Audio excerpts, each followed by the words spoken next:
বীরভূমের ইলামবাজার ব্লকের জয়দেব কেন্দুলি অঞ্চল ও পায়ের গ্রামে বিজেপির উদ্যোগে অনুষ্ঠিত হলো বর্ণাঢ্য বিজয় মিছিল। বোলপুর বিধানসভার অন্তর্গত দুই অঞ্চলে এদিন সকাল থেকেই দেখা যায় উৎসবের আবহ।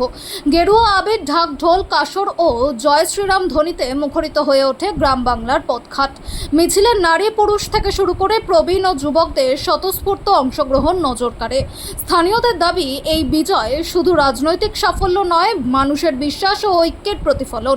গ্রামের বিভিন্ন মোড়ে বাড়ির মহিলাদের শঙ্খধ্বনি ও শুভেচ্ছা জানানোয় মিছিল আরও আবেগঘন হয়ে ওঠে। স্থানীয় বিজেপি কর্মী সমর্থকদের বক্তব্য, উন্নয়ন ও সংগঠনের প্রতি মানুষের আস্থা থেকেই এই উচ্ছ্বাস। লাল মাটির ধুলোয় মিশে থাক এই জয়ের আনন্দ, এমন বার্তাও উঠে আসে অংশগ্রহণকারীদের মুখে। অপ্রীতিকর ঘটনা এড়াতে প্রশাসনের পক্ষ থেকে এলাকায় কড়া নজরদারি ও নিরাপত্তার ব্যবস্থা করা হয়। পুরো কর্মসূচি শান্তিপূর্ণভাবেই সম্পন্ন হয়েছে বলে জানা গেছে। বীরভূমের ইলামবাজার থেকে অনির্বাণ পাজার রিপোর্ট, বিগ নিউজ বাংলা।